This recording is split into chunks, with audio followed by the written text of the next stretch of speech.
Então, boa noite. Eu me chamo Dalvana Luiza da Costa, para quem não me conhece. Trabalho na educação escolar quilombola, aqui da comunidade Areias Pequenas. Faz um ano que eu estou agora atuando como professora orientadora aqui na nossa escola. Quero dar as boas-vindas para vocês também, né? Obrigada por terem vindo para partilhar um pouco do conhecimento de vocês com a gente.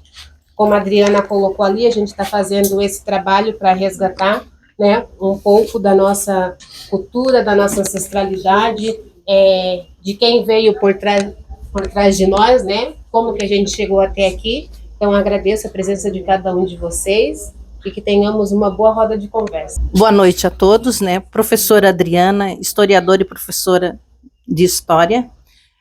Hoje nós estamos aqui, é um trabalho desenvolvido pela Educação Quilombola de Areias Pequenas, né? Com todas as turmas que desenvolve, desde o nivelamento, 6º ano, 7º, 8º, 9º, 1º, 2º e 3º ano do ensino médio.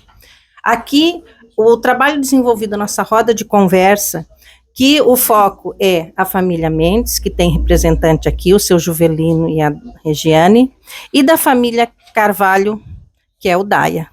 Então, nós vamos fazer uma roda de conversa na busca, a história está por trás de nós, o que tem na história? E muitas vezes não tem nos livros, né? É a história oral. Aqui, através dessa história, dessa roda de conversa, a gente vai fazer um resgate, né? Tem pontos que a gente pode não concordar, tem pontos que vamos ver aonde que a gente vai encontrar isso, mas é isso que é interessante na história, né?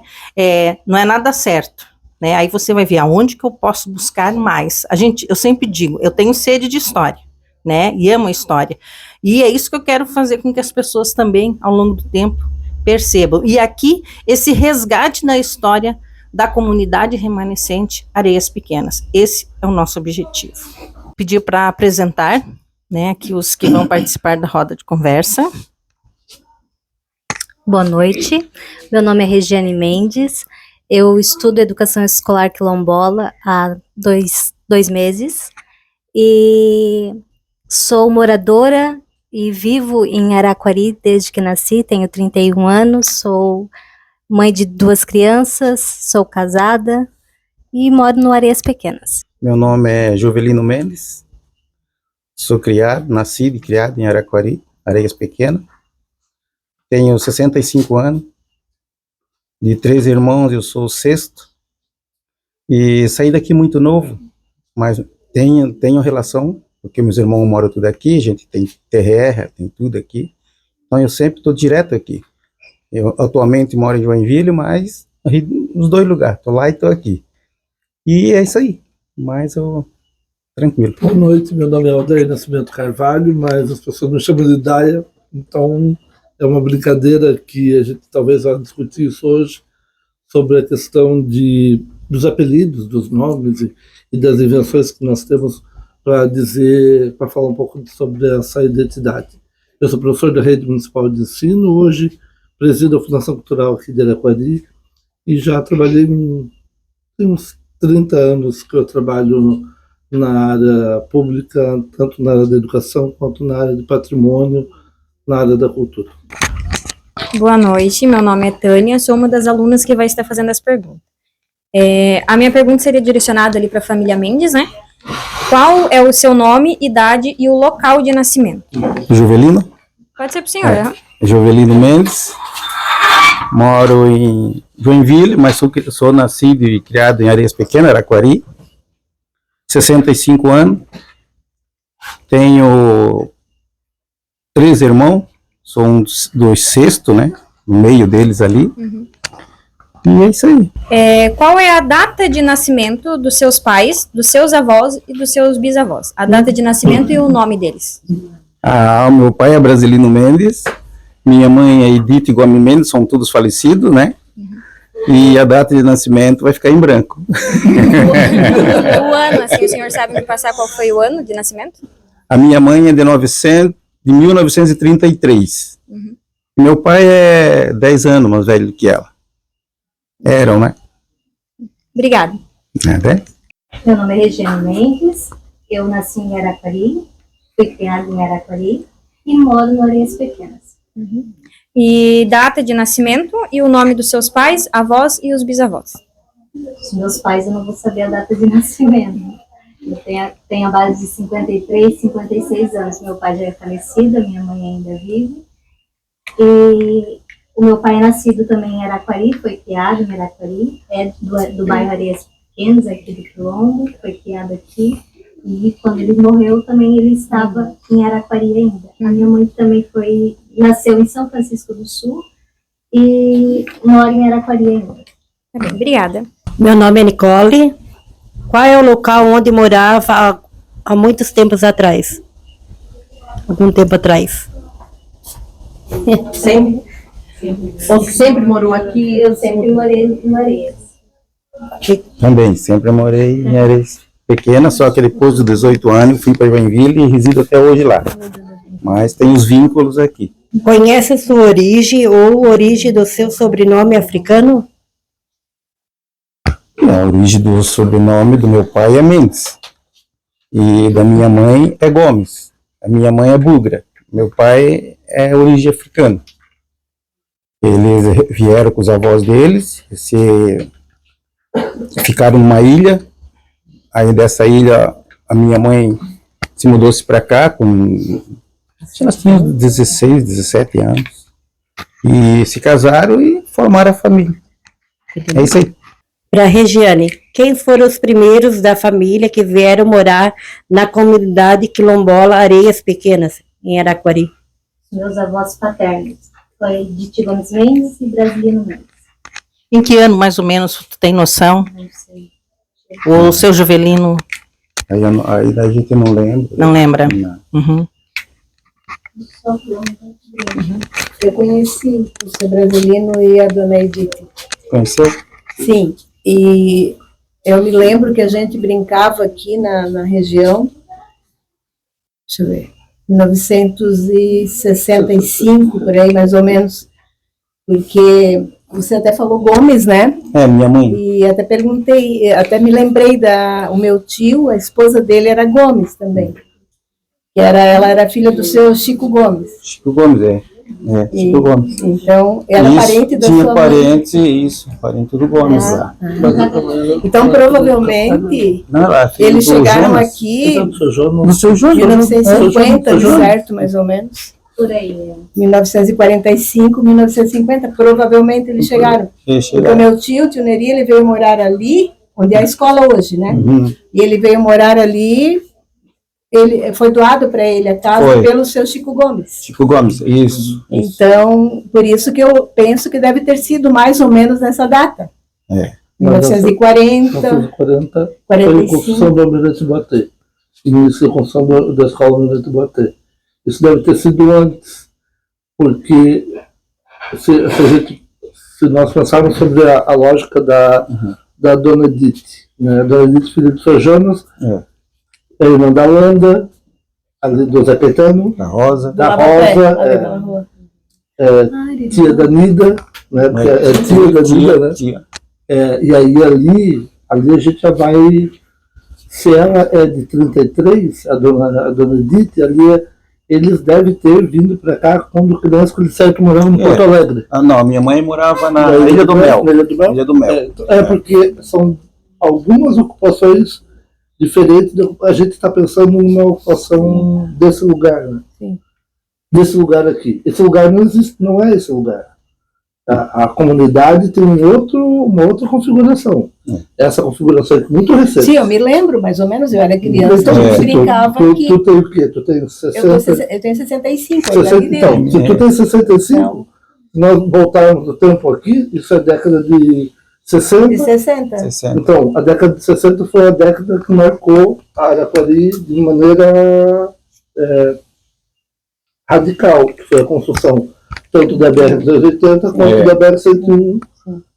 São as duas obras de grande impacto que desconfiguram toda a formação da comunidade. Sim. Esse lugar não era aqui, esse lugar era mais adiante, perto da casa da Bibi. Essas pessoas moravam naquela região próximo da casa da dona Bibi, que se juntavam com o tabuleiro. Então a gente tem que pensar em Araquari sem as BRs. A BR passava aqui? Quando ele falou Não era BR, mas enfim. Era um caminho. Era uma BR, a estrada geral. Existia lá. A estrada geral.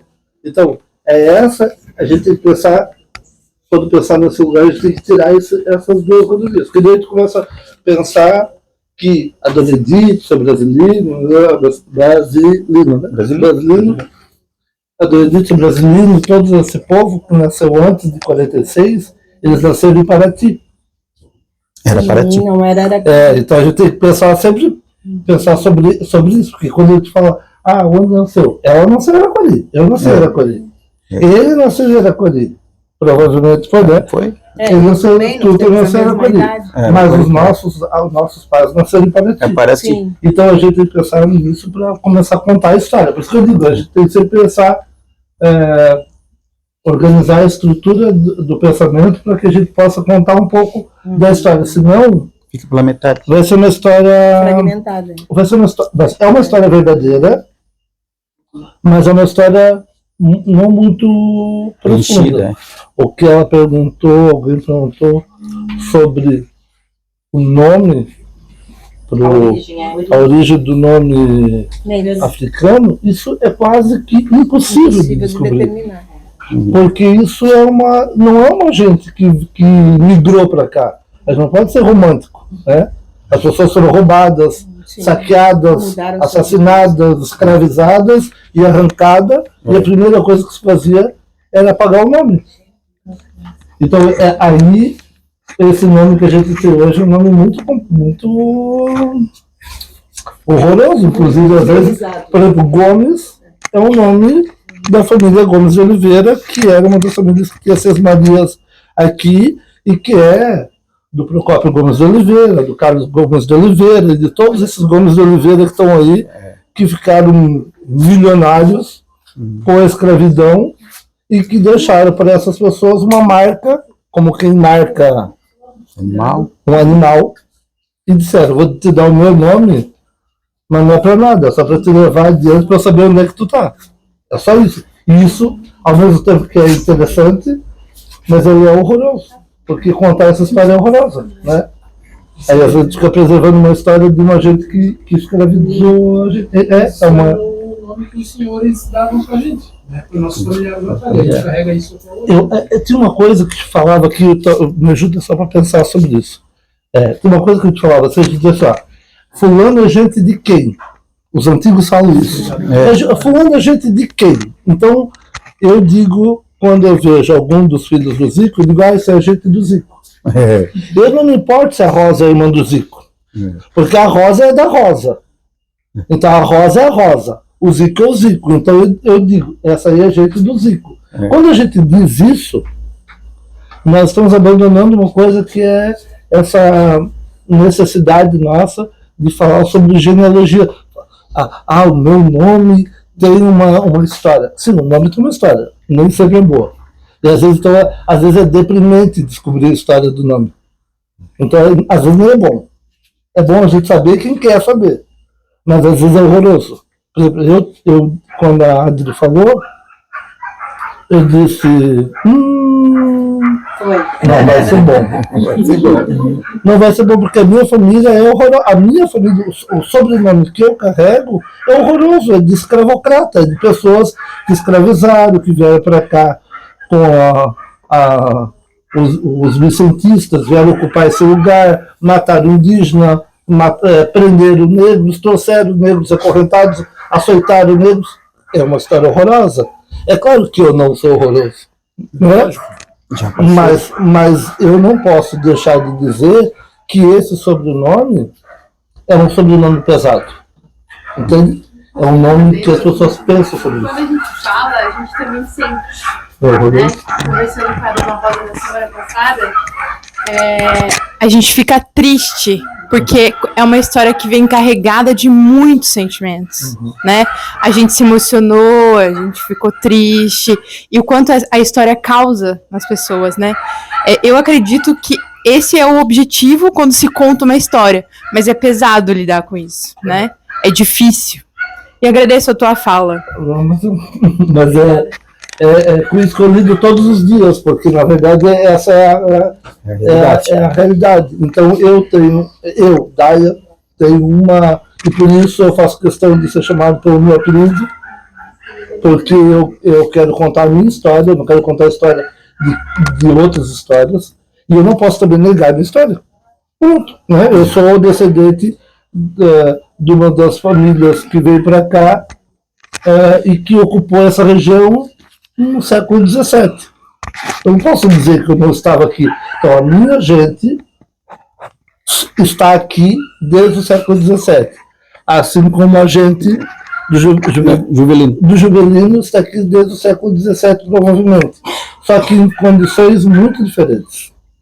E é essa condição que vai fazer com que a gente consiga construir um pedaço da história.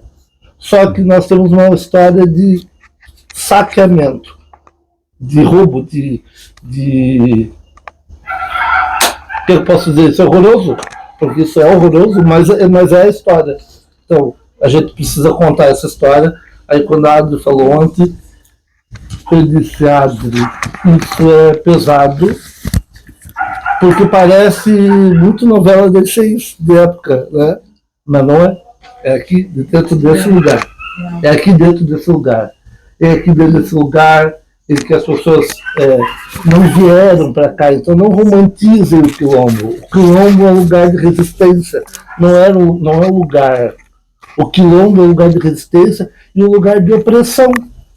Porque muitas pessoas, embora vivessem relativamente livres, se a gente pode usar esse termo, mas era livre com muita limitação, porque era livre dentro de uma escravidão invisível, que talvez não tivesse a corrente. Eu acho horroroso falar isso, mas eu sou obrigado a falar, né? Porque essa é uma imagem que a gente não consegue dissociar uma coisa da outra, mas é uma prisão. Sabe essa história que a gente discute hoje sobre violência doméstica? Sobre uma prisão psicológica, que geralmente é praticada pelos homens. Agora vocês imaginem todo mundo sofrendo isso por homens brancos.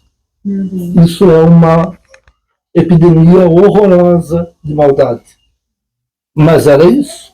E daí não dá para a gente brincar. Agora, nós podemos tratar isso e observar que as pessoas que estão aqui resistiram a esse processo, se reconstruíram, e nós podemos nos vingar disso.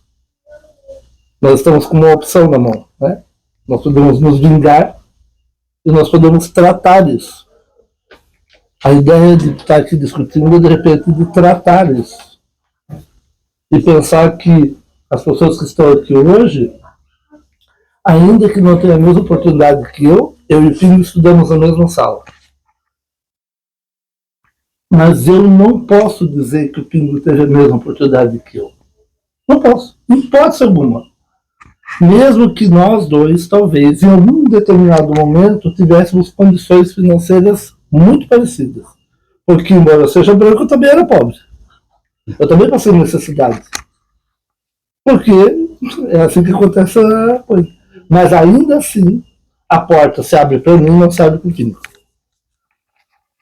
E não é lá atrás, é agora. Então, agora, ainda assim, eu consigo entrar em determinados lugares sem que as pessoas me olhem atravessado e talvez o Pingo não consiga. Ou ele entra e talvez ele optou por não perceber mais. Mas eu que estou lá dentro, percebo. Então é só para a gente... É muito complexo essa coisa, mas é importante o que vocês estão fazendo. Mas talvez eu possa dar um conselho. Apegue-se aos vínculos que nós temos e que nós conseguimos trazer na memória. Por exemplo, quando o Juvelino, desculpa, Juvelino com o nome, mas quando o Juvelino falou, quando ele falou, eu pensei, quem é esse homem? Eu conheço esse homem, eu fiquei pensando quem era. A hora que eu cheguei aqui, porque eu não lembrava dele.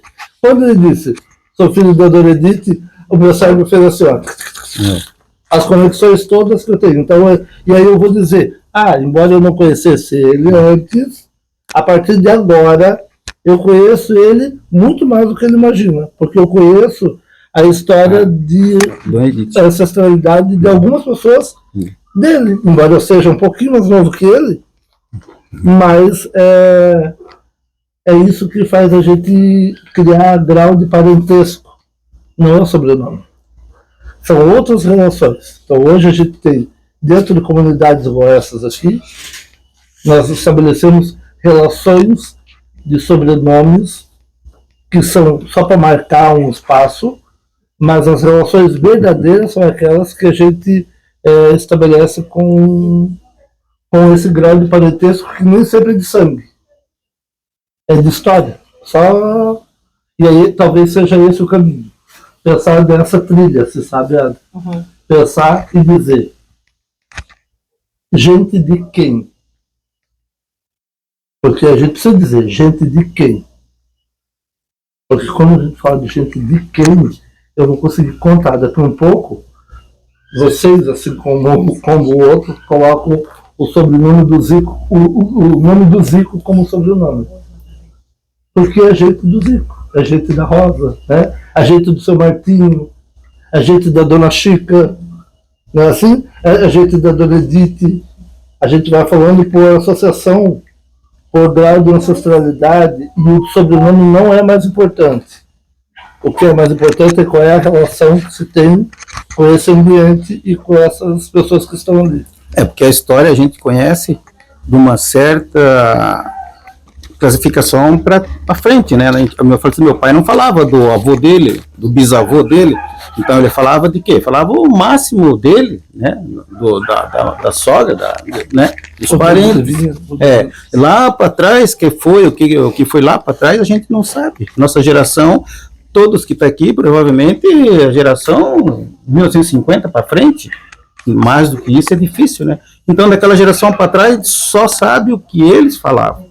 A gente não sabe, não tem história, não tem como tu dizer, não, eu vim dessa assim, eu sou assim. Não, agora dali para frente, o que eu sei, eu posso contar, o que eu não sei. Mas o senhor tem alguma lembrança assim, do avô, da avó? Sim, tenho muita lembrança da minha avó, do meu avô.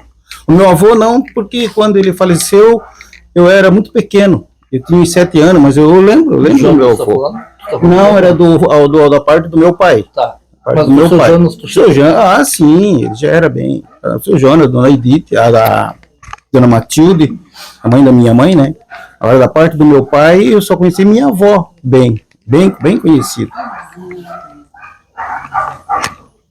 Mas o importante é bem isso, né? A gente aqui é uma discussão da comunidade, né? Do cotidiano, aonde a abordagem que o Daia dá é muito, muito importante.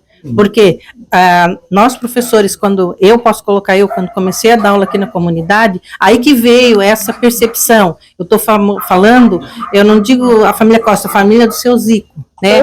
Aí, assim, Rosa, eu vou lá com a dona Rosa, né? A dona Rosa, companheira, até no sábado estava com a gente, né, dona Rosa?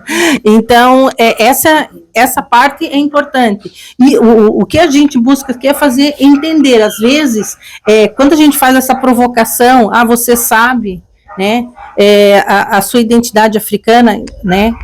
Não tem, porque eles foram obrigados, né, os primeiros que chegaram aqui como escravizados, mas é porque hoje, infelizmente, existe uma linha aí que diz não, que isso não é verdadeiro, né, que todo mundo sabe sua origem, né, e colocam que tudo isso é uma mentira que se fala até das comunidades, né, então a gente tem que demarcar, eles têm uma história, e a gente está aqui, né? Nós estamos aqui, é essa nossa busca, né, porque antes, né, Daia, a educação estava dentro de uma caixinha, não é, ficava ali. Agora não, a gente está mostrando, ó, a comunidade aqui, a educação está fazendo parte desse processo.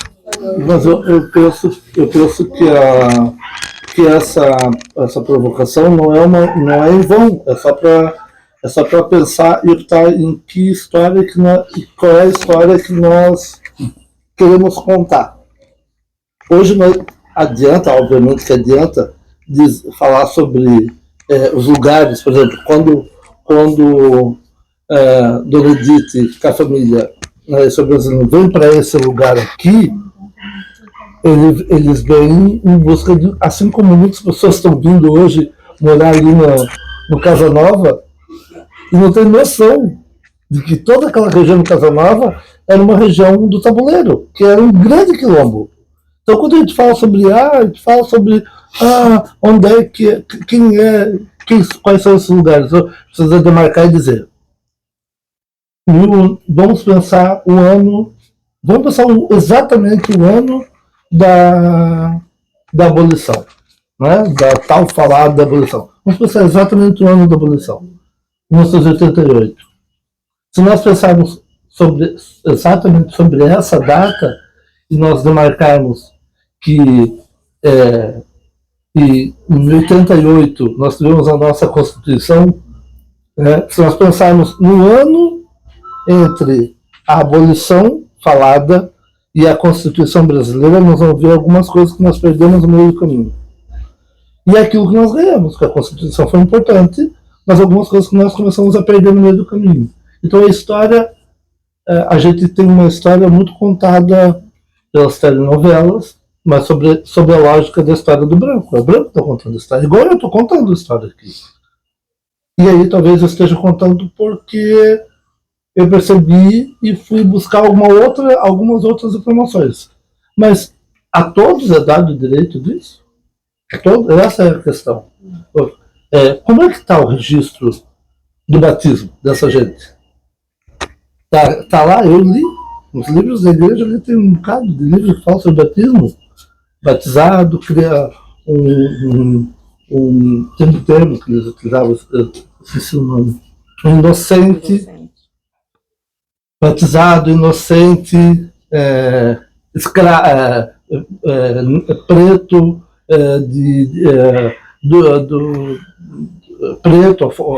livre, liberto, né? Liberto, ou sei lá, alguma coisa assim, e aí é isso. Esse é o registro, é de um objeto, não é de uma pessoa.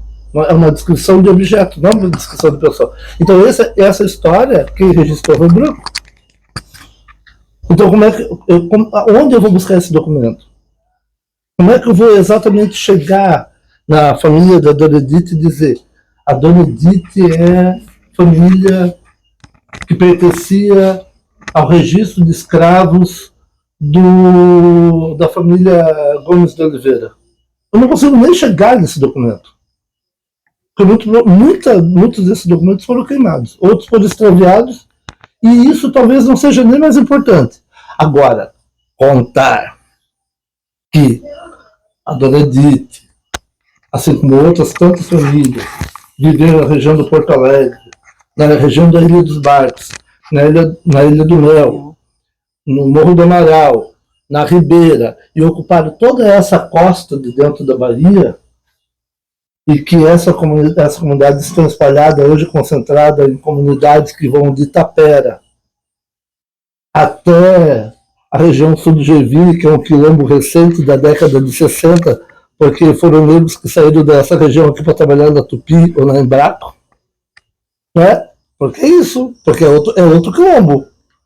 Essas pessoas saíram daqui e foram morar no Escolinha, do Guanabara, no Fátima, em Joinville, que é um quilombo muito recente, da década de 60, 50, 60. Então, quem conta essa história dessas pessoas? Conta isso. E aí talvez a gente comece a pensar e dizer, olha, vamos buscar a nossa ancestralidade. Mas vamos fazer isso de uma maneira a buscar outros caminhos para encontrar essa ancestralidade. Mas por hora, a gente não pode cair na esparrela, que é uma armadilha, em nome de buscar a nossa ancestralidade, nós ficar copiando qualquer coisa, de qualquer gente e de qualquer forma. Porque senão, nós de novo vamos ser massa de manobra. E eu estou falando nós porque eu estou me enquadrando aqui nesse pacote. Porque caso contrário, a gente vai cair na linha da história do homem branco. E exatamente, né? Então, eu quero contar, então, você veio de fulano, veio de lá, veio de cá, então tá, ok. Então vamos tratar disso. Como é que se trata isso? Hoje nós temos tecnologia bastante importante para poder chegar, e bastante gente que estudou sobre isso. Mas é que nós vamos continuar fazendo essa busca, esquecendo de quem está aqui agora, que está vivendo nesse lugar aqui agora, porque tem gente vivendo nesse lugar aqui agora que continua não tendo as oportunidades. Então eu preciso buscar informação sobre que povo é esse, quem veio para essa região, que povo que fez isso, quem fez isso, de que região da África que vieram. Isso é importante, é muito importante. Mas, fundamentalmente, é importante pensar que condições nós estamos tendo aqui agora, neste exato momento, para contar a história do negro e do quilombo deste tempo agora. Veja bem, Daia, você falou, né? Eu, um homem branco, estou aqui falando sobre isso que eu sei. Muita coisa provavelmente é fruto de pesquisa tua. Porque aqui hoje eu, o Brasilino, desculpa, e a Rosa, creio, nós três aqui, podemos assim testemunhar algumas coisas dessas que você falou. Por exemplo, tu falou do tabuleiro, né?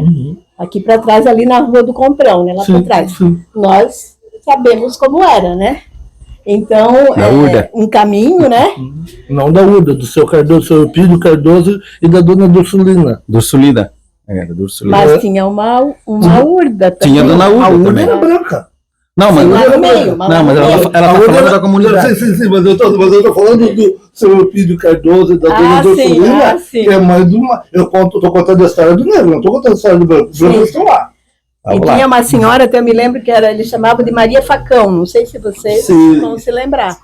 E que era bem distante, era lá quase no final do caminho, assim. E a gente ia com a minha avó para lá, assim, e tudo a pé, né, claro. E aqui também, você estava falando, claro, aqui onde é a estrada, claro que era um caminho. Era um caminho. Um caminho. E ali onde era a escola, a gente entrava já tinha o asfalto ali, já tinha sido feito ali.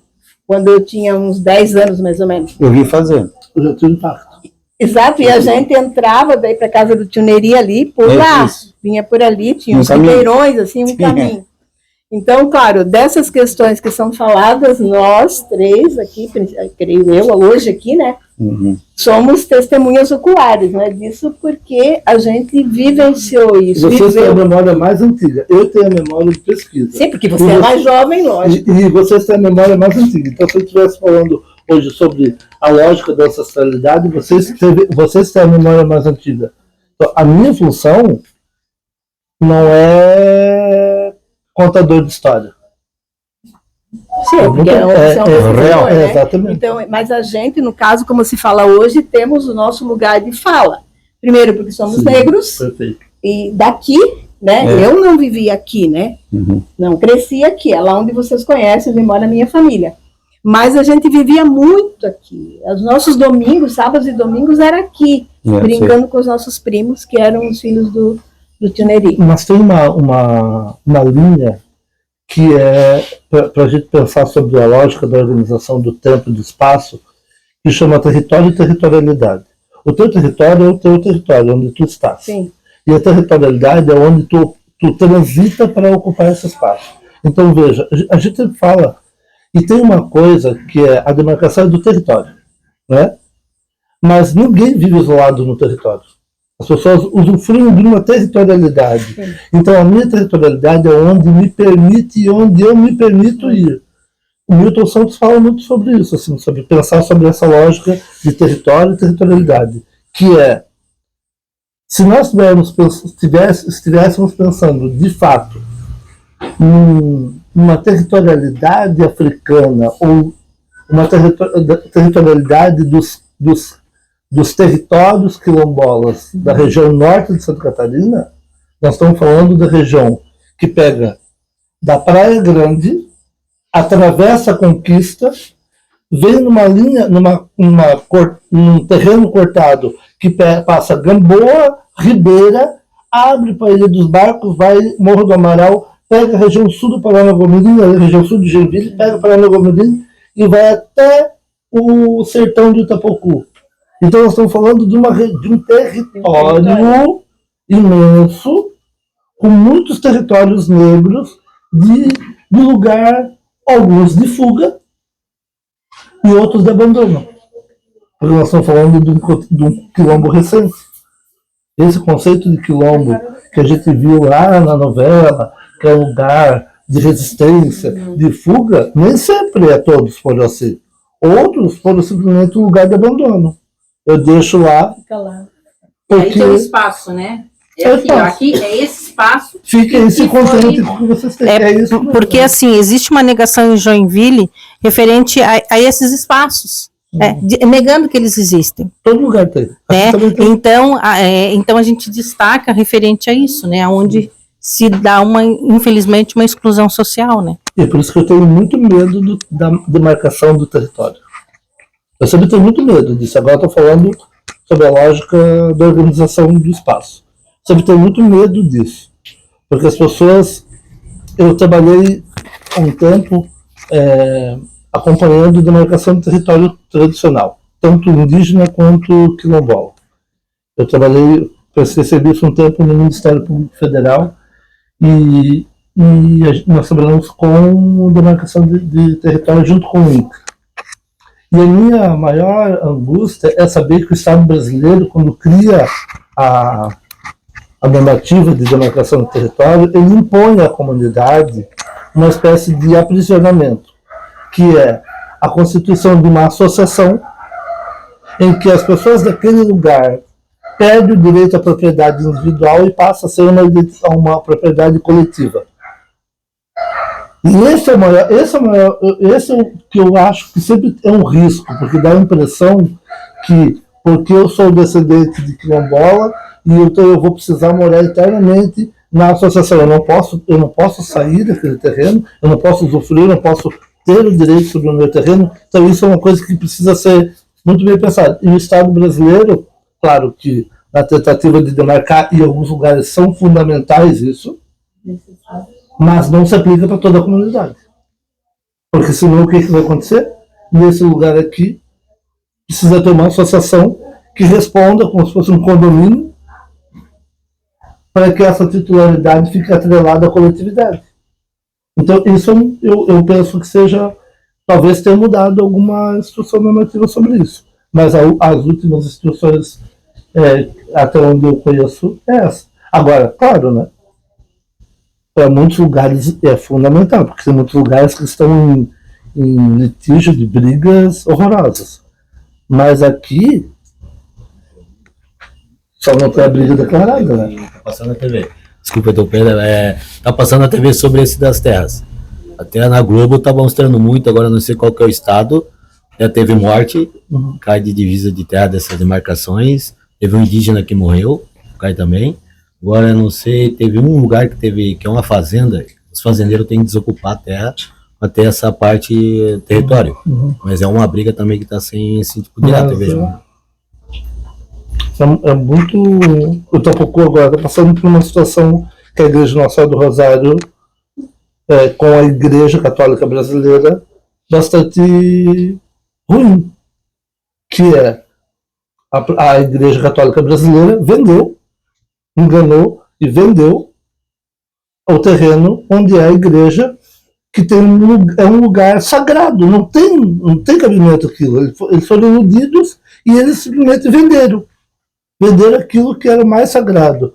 De todos os lugares ali, talvez aquele fosse o símbolo da maior resistência, talvez seja uma das maiores resistências de organização social, política, religiosa.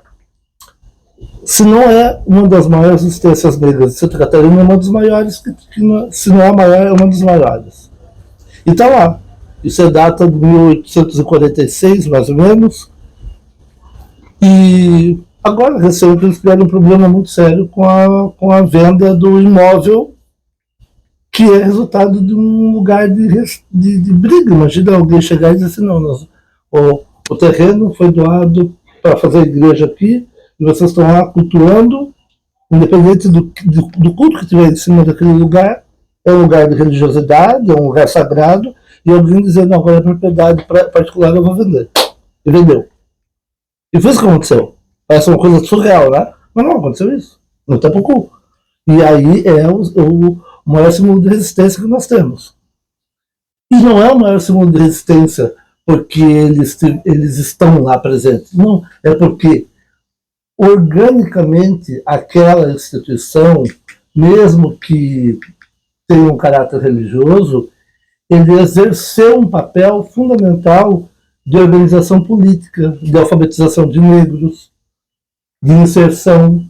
O número de acadêmicos no ano de 2012, 2012, em relação à comunidade negra de Itapocu, o número de acadêmicos entre os negros era maior, de formação acadêmica, era maior do que dos brancos daquele mesmo lugar.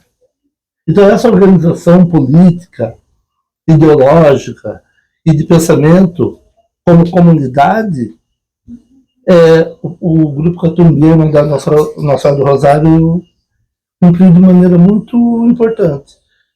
Na época que eu acompanhei, fiz um levantamento com um dado comparado externo. Então, eu comparei o nível de graduação nessa comunidade aqui, de Areias, o nível de graduação na mesma faixa etária, o nível de graduação com pessoas da mesma faixa etária aqui em Areias, o nível de graduação na mesma faixa etária em Corveta, que era os lugares mais evidentes assim, que eu peguei para comparando, e o nível de graduação no Itapocu. O de Itapocu estava, e os outros, muito baixo. Então, eu penso que essa organização, como comunidade, como escola, ela incentiva, veja, vamos brincar aqui, só o passo que foi dado para graduar professores na educação quilombola aqui, elevou o nível de formação acadêmica desse lugar. Não foi? Entre os negros? Isso não é oportunidade. Isso é reparação. A gente tem que tirar essa ideia de que isso é uma oportunidade. Não, isso não é oportunidade, isso é reparação. É dever do Estado fazer isso. Por quê? Porque nos outros lugares não foi feito, e aqueles outros lugares que saíram da média, que é o caso de Itapocu, que sai da média, eles saem da média por uma questão de uma briga política. Literalmente vai dizer, vou marcar o meu território. Eu vou para Joinville, mas o meu território de Natal é Itapocu. Aqui não, nós abrimos mão do nosso território. Nós abrimos mão, nós deixamos isso correr pelo dedo porque nós, infelizmente não tivemos... A resistência nossa foi muito pacífica. Ao contrário de outros lugares que não... Pacífica no sentido não de briga, pacífica no sentido de se deixar levar. Se acomodar. E eu não tô aqui para dizer assim, guerrei. Não é para isso. É só para dizer, não se acomoda. Eu digo ainda para ti, né, Daia, que na verdade é aquela falta de oportunidade mesmo. Tu comentou lá atrás, né, que eu e você estudamos na mesma classe, o Alcinei, né, para ver o nível de graduação que o Alcinei hoje né, e a gente estudou na mesma classe. E outras pessoas que se elevaram, né, e eu não tive a mesma sorte. Não é sorte. Não, eu digo assim... Tu foi sacaneado. Eu digo assim, a mesma sorte, né? Eu digo assim, a mesma condição, entendeu? É que a gente falou, a gente é pobre, mas tem uma diferença entre a pobreza, né? Entre a minha e a sua, a minha e o Alcinei, e outros amigos mais que conseguiram elevação aí no estudo, né? Conseguiram academia, são formados, né? Mas nem por isso, né, a gente deixou de lutar, né? Mesmo na pobreza, né? A gente só não conseguiu alçar os estudos, né? Que foi até o 6º ano, parou. Mas dizer assim que a gente parou, né, parado mesmo não, né, a gente lutou dentro daquilo que a gente tinha, né, dentro daquilo que a gente conseguia, mas, que nem você falou agora, né, a graduação da nossa comunidade, né, alçou um pouco com essa educação escolar quilombola, né, devido a essa reparação que teve aí, que agora a gente está pegando também, que eu também agora sou um acadêmico da educação escolar quilombola, né, então, o que eu tenho para falar, né, pro meu povo, né, que eu hoje sou um dos líderes, né, que não pare, continue, porque essa reparação é nossa, entendeu? É um direito do Estado a passar essa reparação para a gente, e a gente tem que pegar ela. Não é como é que se diz, uma oportunidade. Não é somente uma reparação mesmo, que nem o Daia falou. E voltando aqui, né, na família Mendes, né, tem as meninas ali que estão junto com a gente na academia também, né, e a minha pergunta pro Juvelino é a seguinte, né, sempre viveram da pesca, né, Juvelino, né, os seus pais. Pesca e da agricultura. Agricultura, né, Assim, tu chegou a pescar com o falecido senhor Brasilino, falecida dona Edith, pessoas Sim, que sim. eu adorava demais, né? Ele falando aqui algumas coisas, eu fiquei meio, né? Porque assim, ó, hoje em dia não, da década de 80 para cá, mudou a mentalidade não só dos alunos, mas dos pais. Tá entendendo? Então ele fala muito no Estado e tal, né? Mas não era o próprio ensino dos que moravam que faziam essa mentalidade. Meu pai era assim. Meu pai, nós era na época, naquele tempo tinha uns 8 irmãos. 2 iam para a escola num ano, ficava um ano sem ir, no outro ano os outros 2 iam. Mentalidade. E isso porque as diretoras que antes tinham o colégio de feira, elas iam lá, aqui em casa, fazer a matrícula e diziam, seu brasileiro, eles são obrigados a ir. Meu pai dizia, não, eu preciso deles para trabalhar na roça, trabalhar no mar. Exatamente. E eles, para que vão estudar? Eles vão ficar aí, que nem eu. E meu pai era assim, ele tinha a 4ª série primária.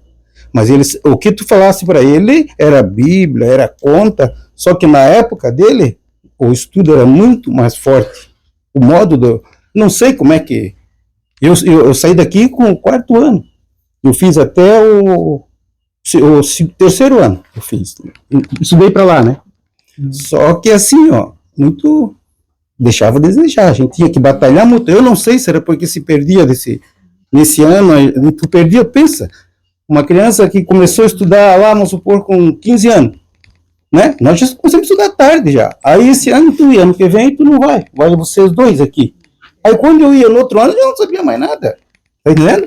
Então a mentalidade mudou muito, e te ver vocês aqui, professores, você estudado, né, já mudou essa mentalidade, só que não é a mentalidade do sistema, é a mentalidade dos próprios moradores. Não sei se fala do teu pai, como é que ele fazia o seu domingo, né, conheci muito bem ele, teu pai, né? Era na mesma condição, né? A mesma condição que eu vou fazer. Então, é o teu avô, né? É o teu avô, Então, eles não pensavam assim. Que nem vocês pensam agora, olha, as meninas do professor, tudo bem estudado. Mas não, vocês vão estudar para quê? Não, esse ano vocês não precisam ir. Vai 2 esse ano, no que vem passa, vai mais 2 e assim vai. Então a mentalidade não era que nem agora. Mudou a mentalidade. Então por isso que tem muita chance. Da agora para frente tem muita chance. Por isso que ele falou, o pessoal lá foram lá para frente, né? Se desenvolveram. O pessoal daqui não se desenvolveu. Um pouco não era para do sistema. Um pouco era por causa do próprio pensamento das pessoas. Eu me criei assim, eu tô, né, não morreu ninguém, tá tudo vivo. Tudo certo, Então, modificou um pouco. Exatamente. A gente passou por isso. É isso aí mesmo. Na mesma condição ali, que nem o Daia falava, né, a gente não teve a mesma oportunidade, né? Então, é a mesma condição minha.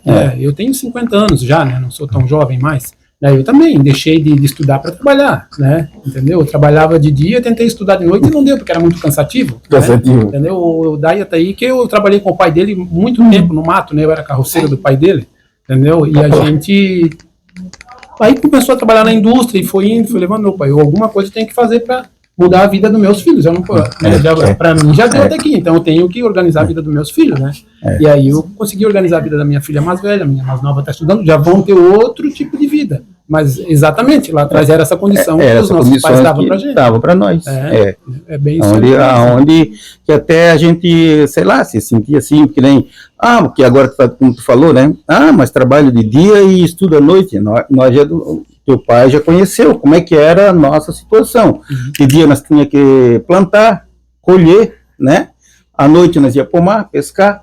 Outro dia tu vinha moído de cansado, tinha que vender os peixes para comprar, porque, né, era bastante irmãos, então não tinha como né, outra maneira. Mas não dá para ele estudar à noite, mesmo que não tinha, né? Naquela época não tinha.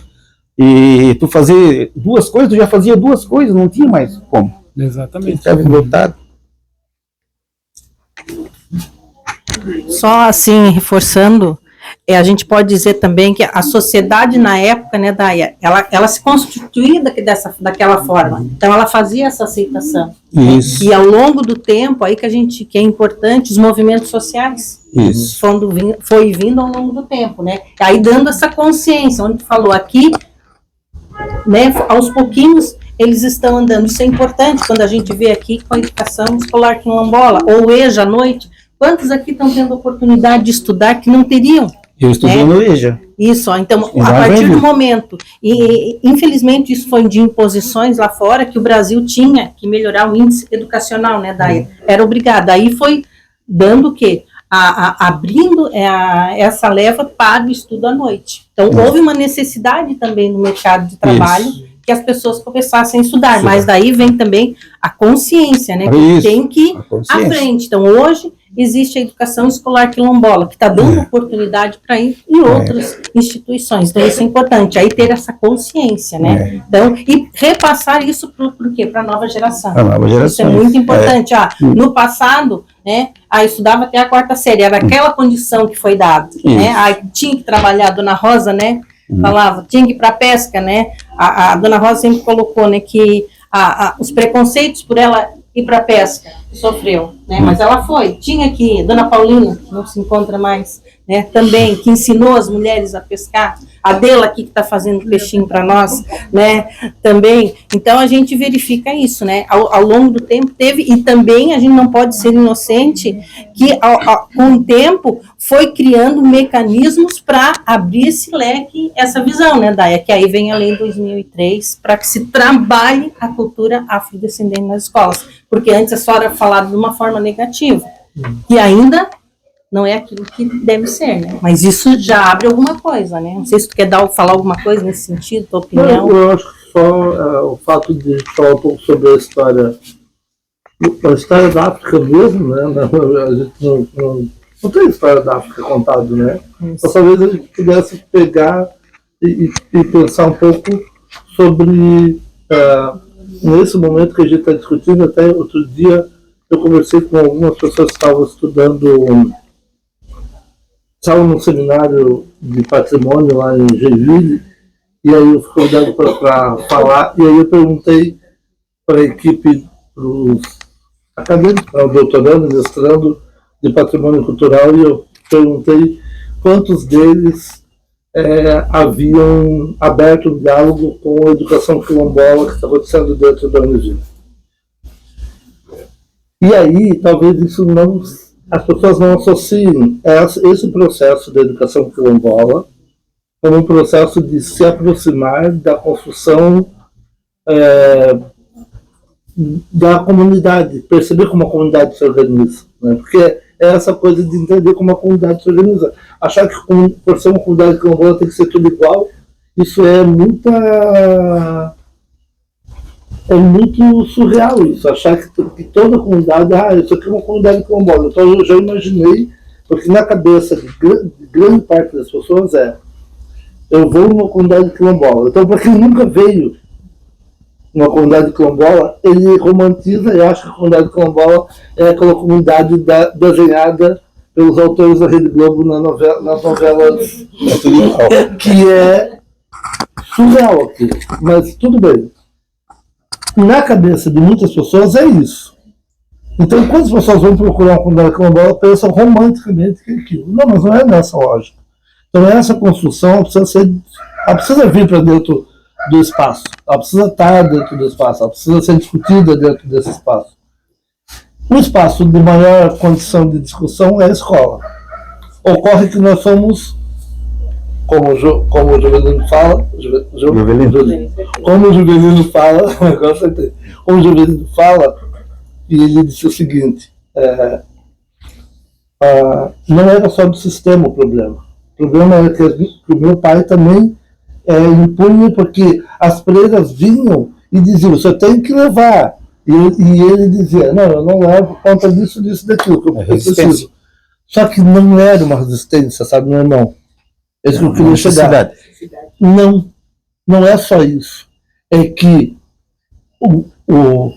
a grande estratégia de boicotar os povos tradicionais era exatamente não dar essa condição e desmerecer isso, para que ele se convencesse que era melhor para ele não mandar o filho para a escola.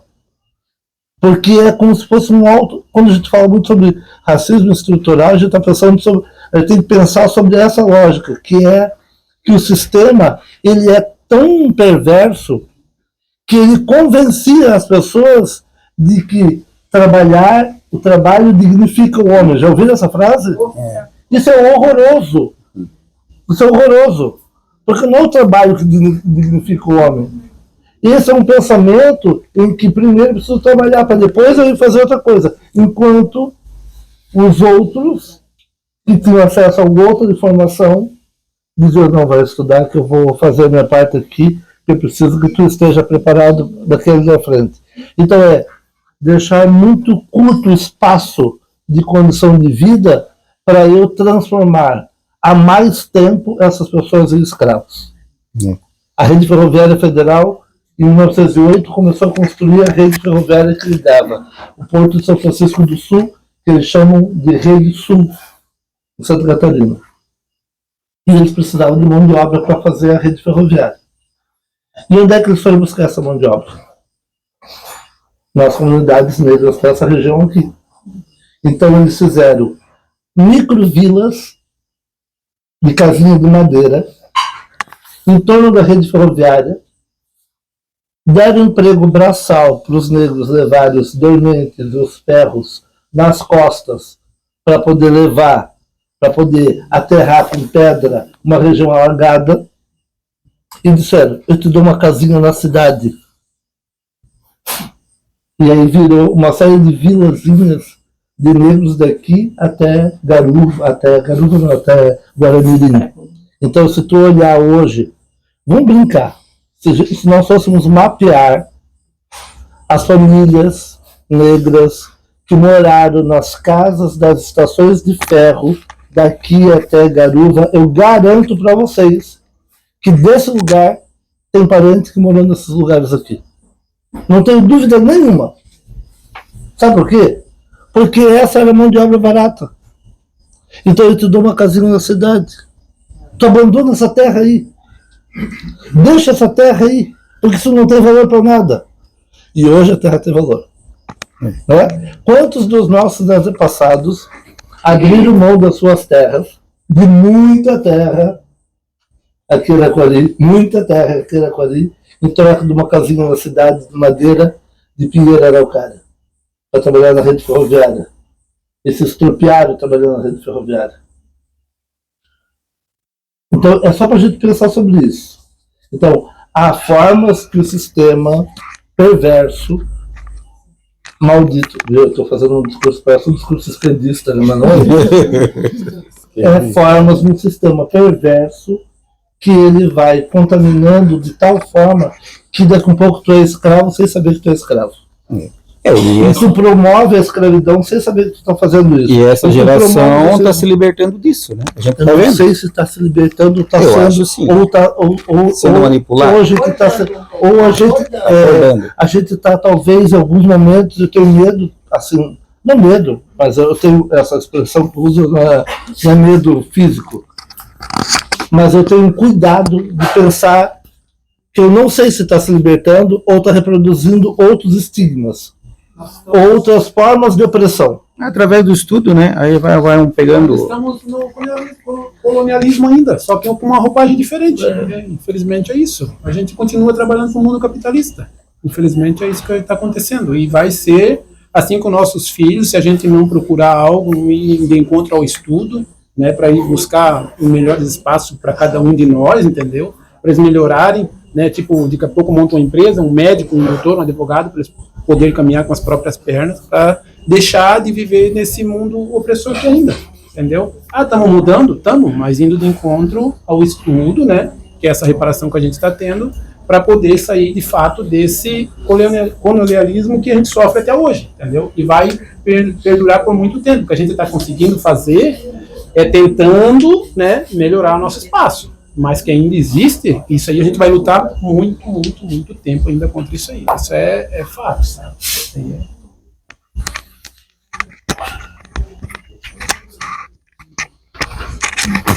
Oi, boa noite. Meu nome é Eliandra e a minha pergunta é: quais são as lembranças mais marcantes da vida de vocês? Da minha vida? Fala da tua primeiro. É mesmo? Dos mentes? Não, a marcante é isso que a gente já comentou, né? e a gente tinha que trabalhar, bem dizer, dia e noite, e o estudo não era prioridade era o trabalho. A gente vivia da pesca, vivia da agricultura.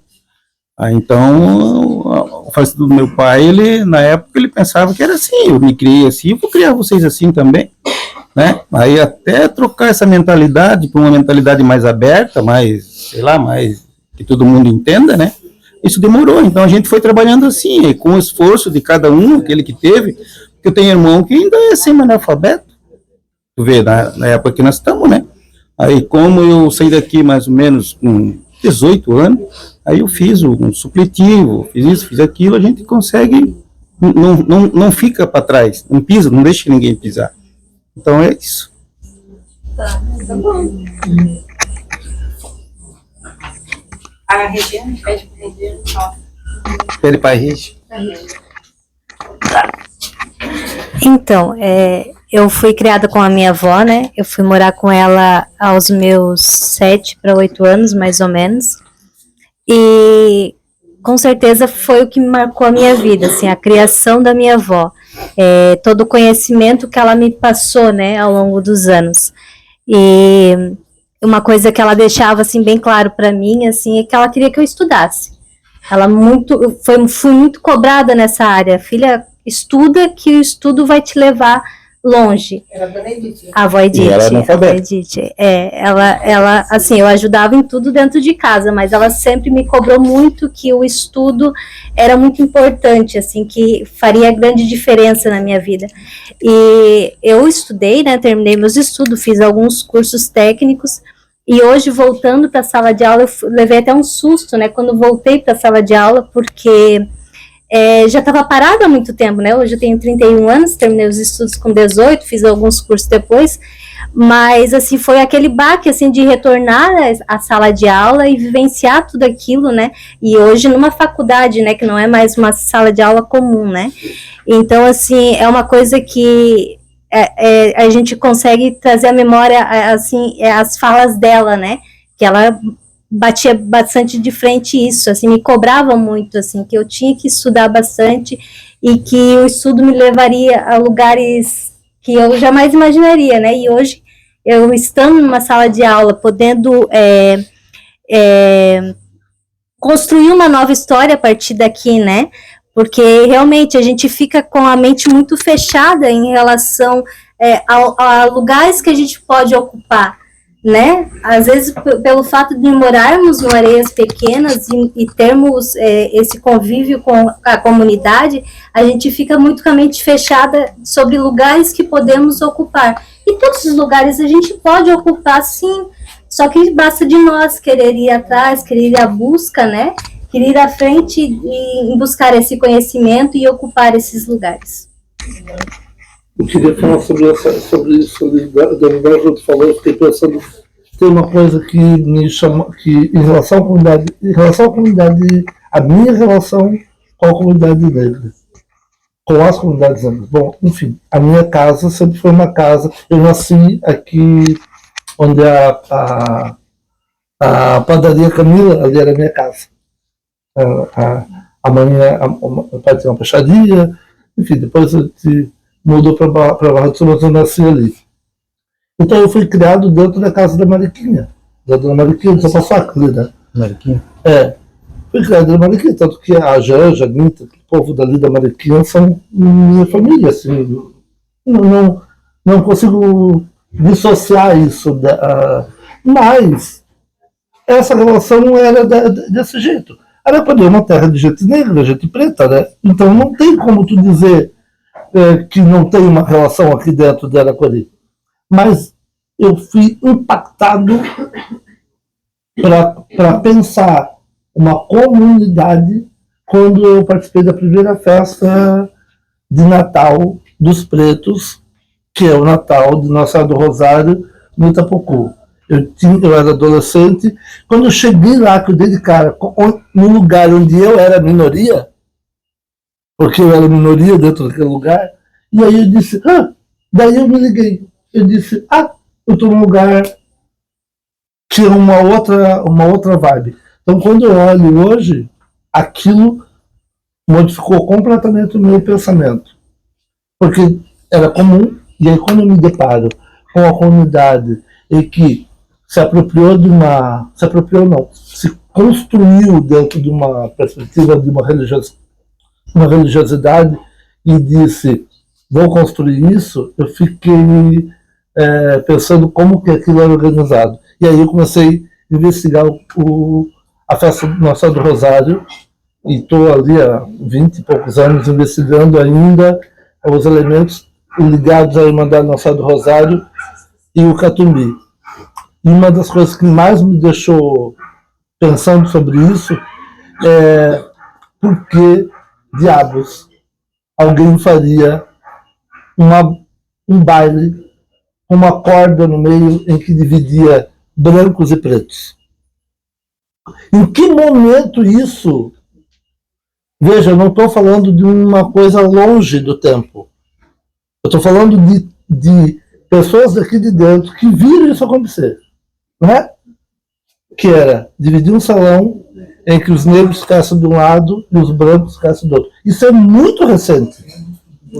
Se isso é muito recente, isso é muito agressivo. E isso me deixou pensando sobre essa relação. E aí eu disse, não posso deixar passar esse ileso. A minha intenção sempre foi trabalhar ao contrário disso. E aí por isso que eu acabei migrando, andando nesses passos que talvez, se eu não tivesse tido aquela experiência, eu não estaria hoje aqui discutindo com vocês. Eu posso dar essa fala ali do Daia, que eu tive a experiência, muito novinha, né, lá na faculdade, em 1986. Eu morava na região de Tubarão, né, e lá existiam negros que não faziam parte da universidade, eram poucos, tinha 3 turmas de história e nós tínhamos 2 afrodescendentes e um, que era o Simão. Eu entrei na faculdade, ele estava lá, eu me formei, ele ficou. Por causa de uma professora de geografia, que era nítido, que não aceitava a cultura afro nem os negros, ele teve que ir para Florianópolis para terminar uma matéria, porque ela não aprovava.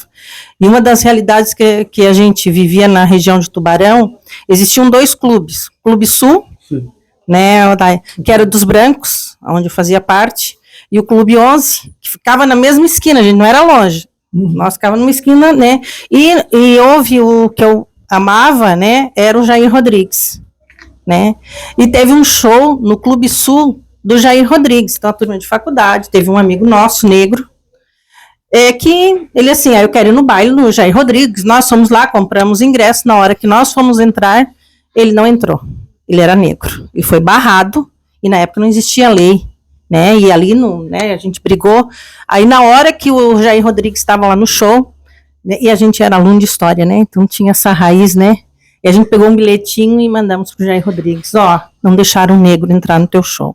Aí, de repente, ele parou a música e ergueu, quem mandou esse bilhete? Nós tudo assim, vão se colocar nós tudo para fora, né?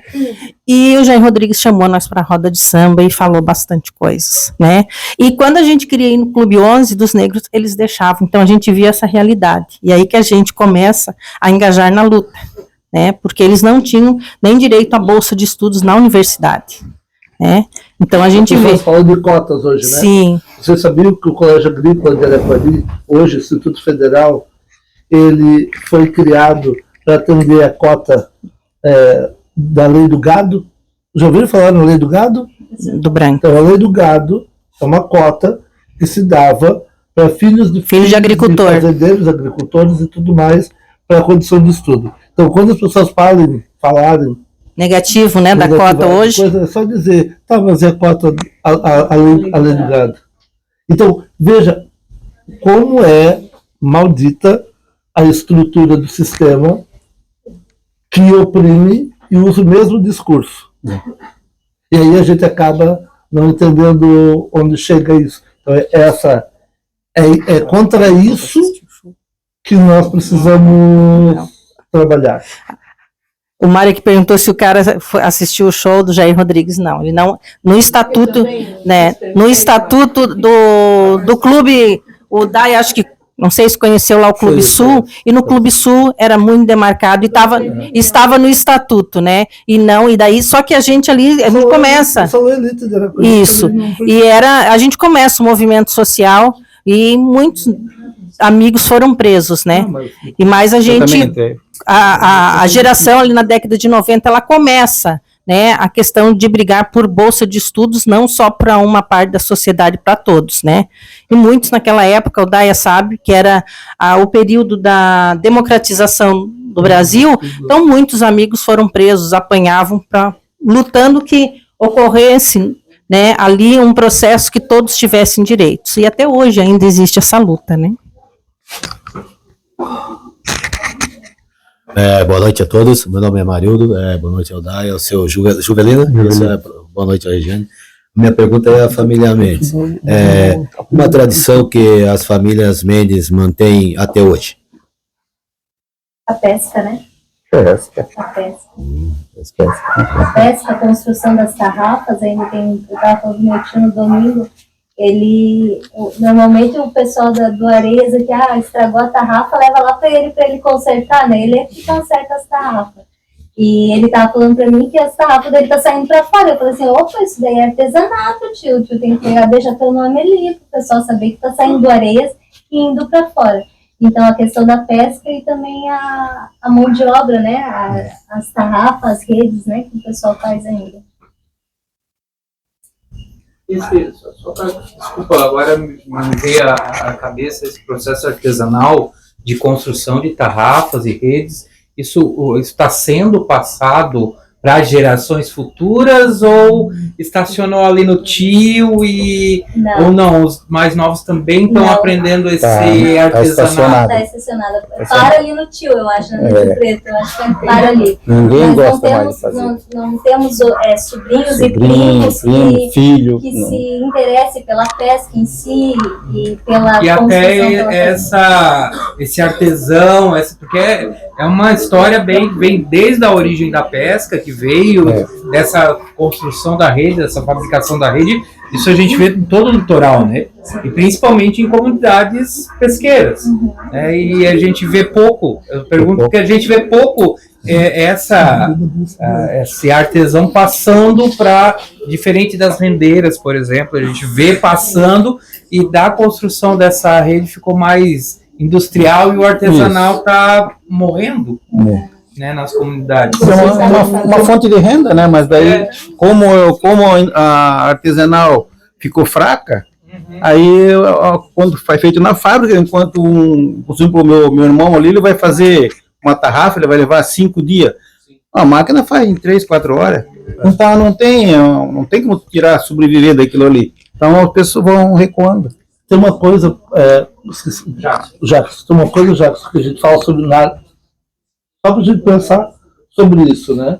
Quando a gente fala sobre uma manifestação de uma comunidade tradicional, geralmente nós pensamos em algum objeto que materialize a memória por meio de um artesanato ou um fazer. Tem uma outra coisa que é uma geografia, que é pensar sobre a geografia desse lugar. Então, quando a gente fala sobre pescador tradicional, geralmente nós materializamos ele num instrumento de pesca, num objeto, numa coisa assim. Mas tem uma coisa que é entender como é que essas pessoas exercem pertencimento naquele lugar, contando essa história daquele lugar. E aí tem a ver com contar a história desse lugar, tem a ver com conhecer esse lugar na intimidade. Por exemplo, se a gente pensar, e eu vou falar algumas coisas aqui, e os mais velhos vão lembrar disso, que tem um tipo de extração de uma tintura da casca do jacatirão, né, que as pessoas faziam... tu lembrou, ia dizer, que fazia uma extração para poder fazer uma espécie de tintura, tanto para passar no assoalho da casa, né, Rosa? Sim. Quanto para tingir a rede, que era feita de fio de tucum. Um fio extraído da folha da palmeira do tucum. Tem uma coisa chamada referência de patrimônio. Então, a referência do patrimônio, ele é importante a gente manter. Mas quando não se tem mais pessoas que queiram manter isso, é importante nós registrarmos, porque isso pode ser revisto e reaplicado em outra técnica num passar de tempo. Vou te dar um exemplo. Outro dia eu fui viajar para um lugar e trouxe desse lugar, para mim é um lugar sagrado, umas lembrancinhas. E eu resolvi fazer um presente para cada pessoa que eu queria. Mandei fazer um pingente. Eu fiz alguns pingentes com essa lembrancinha. E eu fiquei pensando, como é que eu vou dar esse pingente para alguém? E aí me lembrei que eu tinha um rolo de fio de tucum feito pelo Sr. Jair Vilásio. O Sr. Jair Vilásio já não está mais aqui. O Jair Vilásio já morreu. Contava 1.500 histórias, eu tenho muita coisa da história do Jair Vilásio, e eu registrei como ele fez o fio. E aí eu fui lá, tentei e montei novamente o fio de tucum. O que a gente tem que pensar sempre, quando a gente pensa sobre uma comunidade, tu falou com pesar. A tua fala é com pesar, de dizer, tem alguém que ainda mantém? E eles falaram com pesar também. Não. Parou lá no tio. Como é que nós, coletivamente, podemos pensar numa alternativa para que talvez não dá para concorrer com a fábrica de tarrafa? Mas como é que eu posso, talvez, transformar em outros objetos associados ao conhecimento que essas pessoas têm com esse lugar para outras coisas, para dizer, contemporaneamente, isso aqui pode ser feito dessa forma. No momento nenhum eu quis materializar, muito porque eu perguntei o ofício, né, e não necessariamente o material da rede, mas eu entendi essa contextualização, mesmo porque meu avô fazia tarrafas, fazia redes, eu nunca entendi, eu ainda tenho, apesar de eu não ter aprendido, como que ele manipula aquela agulha que vai o fio no meio, entendeu? Então, esse pesar talvez seja disso também. Claro. Aquele aprendizado que eu não quis na época, né? E hoje eu tenho, assim, era uma coisa que... Mas tu não viveria disso, tu não viveria disso. Não. Que ela viva de maneira artesanal pro resto da vida. Sim. Porque essa comunidade tem uma frase do Dino, que atualmente é o ministro do Supremo, que eu acho fantástica. Numa das entrevistas, alguém perguntou assim para o Dino se ele era comunista. Ele disse que ele era comunista. E aí a repórter, não lembro, repórter consagrada, era a Lili Vitfib, que perguntava para ele se ele era um comunista com iPhone. Ele disse, sim, eu sou um comunista com iPhone, porque a diferença minha de um outro pensamento é que eu quero o melhor para todos. Que todos tenham iPhone. Não que só um pouco tenha iPhone. Então, quando eu penso sobre isso, nós precisamos desmistificar, e eu não estou dizendo que tu tem feito isso, mas é uma esparrela, é uma outra armadilha, que é fazer com que a comunidade tradicional viva de maneira apenas manufaturada, como se ela fosse um obelisco que eu pudesse visitar a qualquer momento e as pessoas continuassem lá. Se elas querem comer pirão com peixe, tá ótimo. Ela não tem problema. Só que eu não posso condená-las a apenas comer pirão com peixe. Entende? E é isso, a gente tem que cuidar, porque é 2 dedos para as pessoas cristalizar um pensamento que é o pensamento do Quilombo da Globo. Achar que todo mundo mora aqui e vive com roupas brancas ou com um pano na cabeça, com não sei o que. Não é isso. Eu não pensei assim, até perguntei na questão de manter essa coisa viva, não de se valer disso ainda hoje economicamente, né? Mas para que isso ficasse, não morresse ali, né? Eu pensei nisso, até porque eu amo as artes, então eu acho isso uma arte, faz parte das artes, então eu lamentei, até olhei para ela com uma cara de, não sabe, por conta dessa situação. A rede não vai lá na empresa, né? Não vai lá na fábrica, vai lá no... Tem que ter alguém. Não tem como.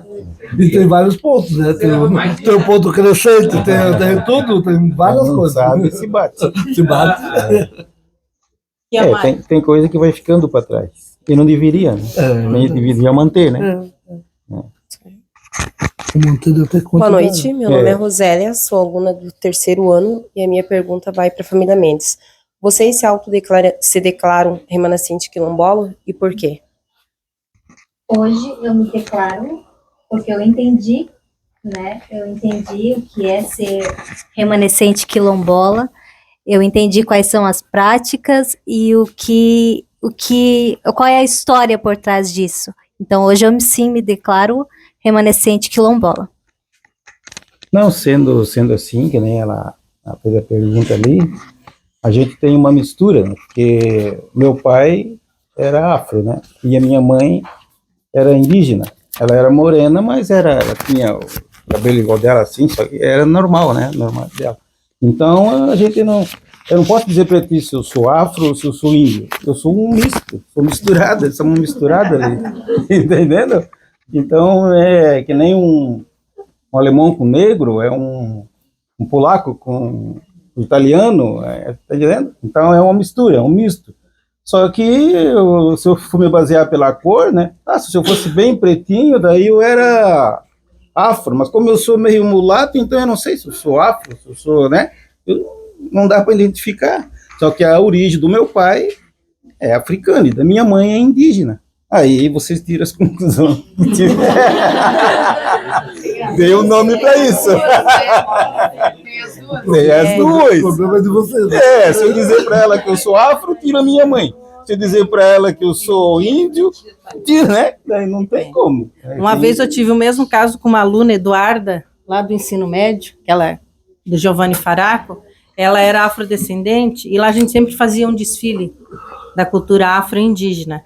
E chegou um momento de um ano que ela disse, hoje eu quero desfilar de indígena. E uma pessoa da cultura afro chegou para ela e disse, não, você tem que desfilar de negra, porque você é negra. Ela assim, não, eu sou negra, mas eu também sou indígena, por causa da minha família. E daí ela trouxe a árvore genealógica da família e tinha, que era um trabalho que a gente tinha feito. Então isso é importante. O que eu sou? Não, eu sou afro e sou indígena, tá? A característica da família. Então isso é importante, a partir do momento que as pessoas começam a se identificar, a ter um reconhecimento, isso que é importante. Tá de parabéns. Obrigado. Né? E Daia, o que tu se considera? Vamos lá, Daia, você também, não escapar dessa. Aqui dentro dá até... Como tu se vê nesse processo aqui na comunidade? Eu não me considero envolvido na comunidade. Eu não me considero... Se eu estiver pensando como cidadão aracariense, eu me considero como um resultado de uma mistura bastante interessante, assim, porque uma parte da minha descendência é dos Carvalho Bueno, dessa leva, que é português do continente, e uma outra parte é de descendentes de açorianos, que são o Souza, o Rosa, Pereira, que vem mais tarde para cá. Mas é impossível que em algum momento nós não tenhamos, os meus antepassados não tenham tido qualquer tipo de relação afetiva e qualquer coisa que não precisa nem ser genética, tem a ver com esse grau de parentesco, né? Mas obviamente que eu não posso roubar a cena de dizer que eu me considere quilombola. Embora, teoricamente, se eu residisse nesse lugar aqui, mesmo eu sendo não preto, né, eu pudesse me identificar como remanescente dessa região de Quilombo. E um dia o Paulo perguntou assim para mim, quando eu estava no carro, pai, mas essa mãe é negra. O Paulo, que está com 24 anos, essa mãe é negra. E tu é branco, eu sou o quê? Eu digo, não sei, o que tu acha que tu é? Ele disse assim, eu não sei. Eu digo, acho que tu tem que esperar um pouquinho para descobrir o que tu vai querer ser. Eu disse para ele disse, não sei. E o Joaquim já olhou para mim e disse assim, quando ele era um pouquinho maior, ele disse assim para mim, pai, eu queria Como é que eu posso dizer assim, eu sou o quê? Eu digo, tu é gente, meu filho, eu não sei como te explicar, eu não sei como explicar como tu é. Mas tu pode dizer que tu tem avô branco, tu tem avô negro, tu tem avó indígena, então a avó da França era descendência indígena, tinha um terreiro enorme de candomblé, uma mistura lá de Criciúma, que é uma mistura muito doida, Criciúma, né? Uma mistura muito louca. E tem tudo, então eu acho que não dá eu acho que essa tua fala é bem isso. Só que, claro, eu não posso ter a mesma fala que tu, porque o meu lugar é outro. Mas eu acho que o que é importante a gente pensar é que, independente de como nós nos identificamos, nós temos que ter um compromisso, que é promover uma ação antirracista. Independente do que nós quisermos nos identificar, nós temos que promover uma ação antirracista. Porque eu não preciso ser negro para defender essa identidade. Eu não preciso ser. Tu não precisa ser branco para dizer. Eu não quero ser chamado de racista. Então eu também não acho que esse tipo de fala, né, de acusar um ou outro, vai resolver o problema.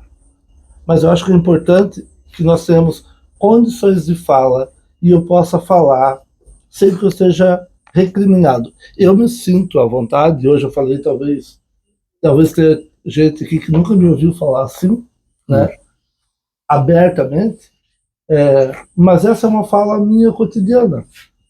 Então eu tenho uma fala e eu me senti à vontade de falar aqui, porque eu me sinto aqui, eu me sinto em casa. Talvez, se eu tivesse que fazer uma fala parecida com essa, num outro lugar, eu não teria essa facilidade. Porque aqui eu sei que eu estou sendo avaliado a minha fala. Eu olho para a cara de vocês todos e vocês estão me avaliando. Tem duas pessoas que estão me julgando solenemente aqui. E eu estou percebendo isso desde o começo. Não é que você viu? Não, tem duas pessoas que estão me julgando muito. Está muito evidente o julgamento. Mas, ainda assim, eu me sinto à vontade de fazer essa fala. E aí eu posso cometer risco porque eu sou resultado de um país racista. E se eu disser que eu não sou racista, eu estou mentindo. Porque eu sou todo mundo, todos os brasileiros têm um pouco de racista. Porque isso é um processo que eu ainda não consegui purificar minha alma e nem meu jeito para dizer que eu não sou racista. Porque assim, o racismo não quer dizer que eu sou branco, eu sou preto, tu é branco.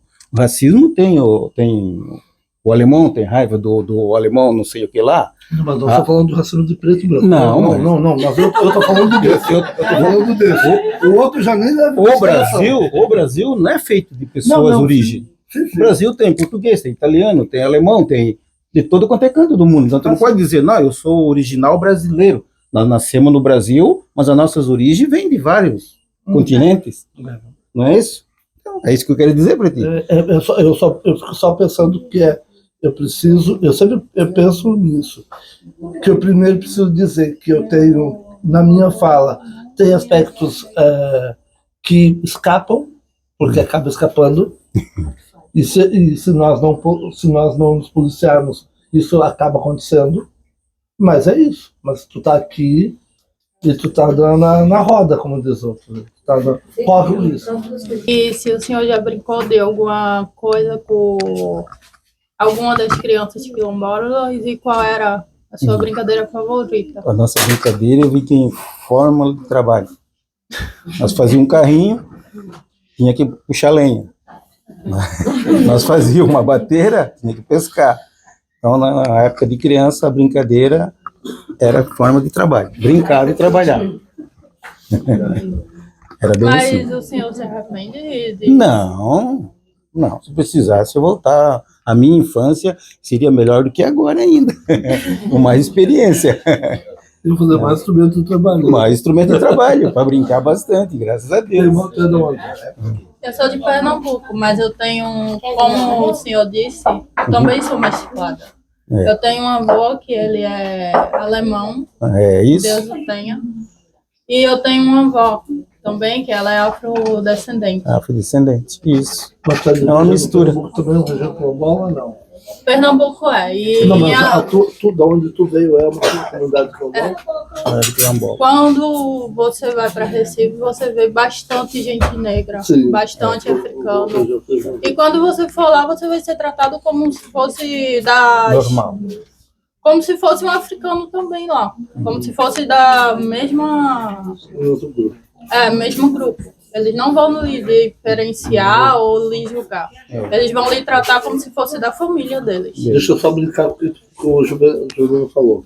Tem uma coisa que eu falei agora há pouco, quando o Pingo falou sobre a questão do trabalho, que o trabalho dignifica o homem. Tinha uma coisa que era essas brincadeiras eram intencionais, para domesticar o trabalho.